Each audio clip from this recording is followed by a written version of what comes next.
हाँ जब तुम होवे उदर के भीतर तब नहीं तुम क्षाण जब तुम होवे उदर के भीतर तब नहीं तुम कुशान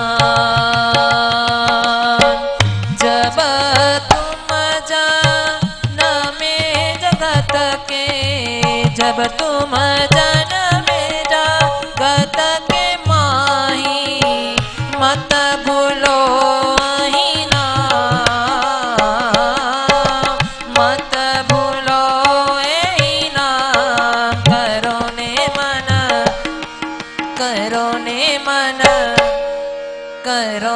मन हरि कथा मृत पान करो ने मन करो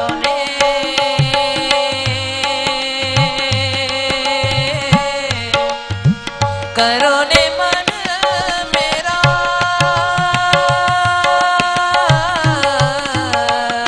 करो ने मन हरि कथा मृत पान करो ने मन हरि कथा मृत पान।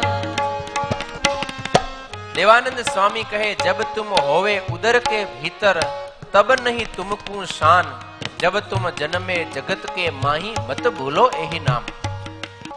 જેમ કે આપણે કોઈ પણ ઇલેક્ટ્રિક ગેજેટ લઈએ છીએ, કોઈ પણ ઇલેક્ટ્રિક વસ્તુ મોબાઈલ હોય, આઈપેડ હોય, લેપટોપ હોય, ત્યારે એની સાથે એક યુઝર મેન્યુઅલ આવે છે કે આને આપણે કેવી રીતે વાપરવું, હાઉ ટુ યુઝ ઇટ.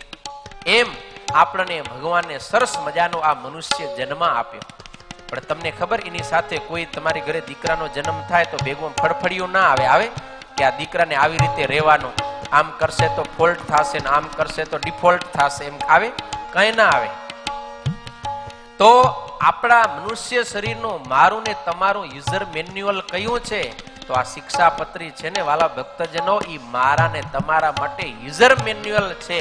આપણે કેવી રીતે ઉઠવું, કેવી રીતે નાવું, કેવી રીતે ખાવું, કેવી રીતે પૂજા પાઠ કરવી, કેવી રીતે શું, આપણી એક એક ક્રિયા બહુ ડિટેલ્સ ની અંદર આ શિક્ષાપત્રી રૂપે યુઝર મેન્યુઅલ આપણને સમજાવે છે. એટલા માટે સતત આપણી સાથે આ યુઝર મેન્યુઅલ રહેવું જોઈએ. જો આ યુઝર મેન્યુઅલ ભૂલી ગયા અને આપણી રીતે જ આપણે જીવન જીવવા માંડ્યા એટલે પછી આ શરીર છે ને અસ્ત વ્યસ્ત થઈ જશે, બરોબર કામ નહીં આપે, એનાથી સુખ પણ નહીં આવે.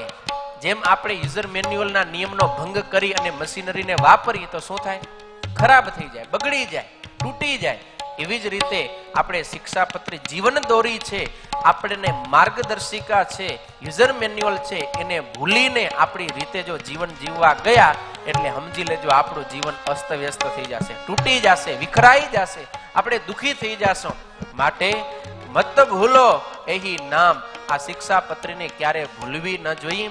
અને બાકી તો આ માયા કેવી છે, અચાનક જ આપણે આ શરીરને છોડી દેવું પડશે.